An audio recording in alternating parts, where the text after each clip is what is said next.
Well, Dowse, you said to me yesterday that your objective for this little run of 3 games was 7 points, and you've achieved it. Achieved it, fair play to the lads. I didn't achieve it. It's the players who achieved it, like, and I've done it in a bit of style today, to be honest, where it was good getting a result last Saturday here, in midweek game where I thought we got away for a little bit. We deserved to win in midweek. I just didn't think it was a 5-1.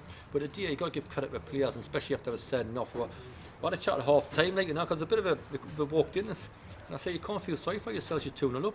And as long as you keep your banks forward, have discipline, and the discipline, especially a wide ones. I'm looking at Torp here, who hasn't been in the team that much, and he spends 90 yards to make a tackle down the bottom end, and 3 minutes later he's scoring a goal at the top end. And you're thinking, the work rate, what goes through the team, it's fantastic, you know. And the 2 midfield lads work the socks off. Kane's going through an unbelievable amount of form, but the back four was solid again. I thought we had a great shape about it, and I've got to give credit. You know, I'm quite hard to please, and this will last for a couple of hours and it'll go away, and we'll let it concentrate on the Sutton game a week on Tuesday. But you've got to be delighted about where we are, you know. Absolutely.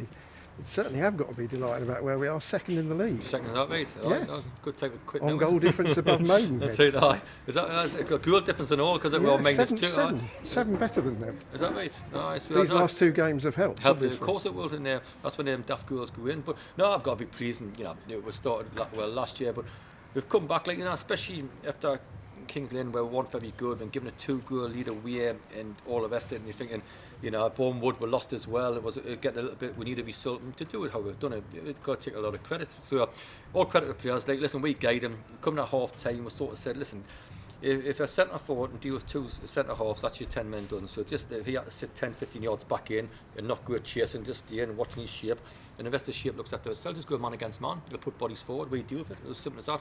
And then when they've done it very well, the defender's done it very well. And so I've got to be pleased how we've done. So a fair play to them. Yeah, I think there were sort of passages after we went down to 10 when Barnet were all over us, but they didn't keep it going.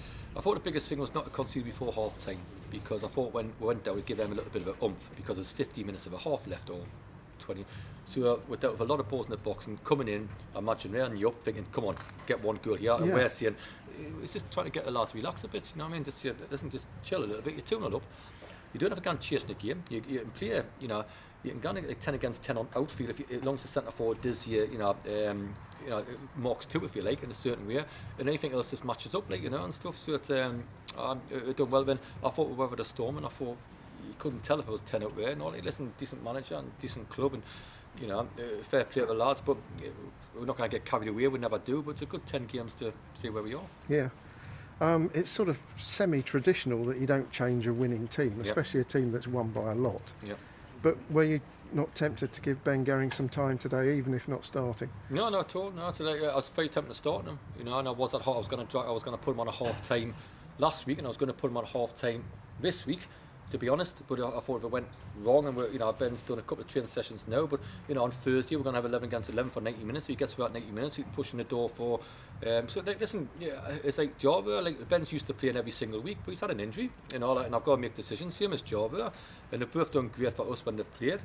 Same as Nathan Collier and all the rest of it, but it's not a lot. You're doing it to give games, no, like, you know. Even if I say, like, I remember having a chat with Ben at half time against White. I said, I'm going to put you on shortly, but we've done better second half. Sorry, down at 2 of us, sorry, and we've done better second half, so I couldn't change it today. And today we've done ever so well, so I'm not just putting people on for the sake of putting them on, because when he gets in the side, Ben, you not want it to happen to him, and Java and whoever else can get in the side. It's not. I'm not just giving subs away and things like that. Well, there's lights are off, nobody's in, so I'm not going to just give the subs away. So anyway, we should finish on that one, do we? Yeah, I think we'd better. No, thanks very much. It's a chairman trying to save our money. Okay, I'm trying to open my phone to put the torch on, but it won't recognise my face because I've got a mask on. I don't think anybody wants to recognise our face, to be honest, David. You're right. All the best, thanks very much. Cheers. Thank you. Bye.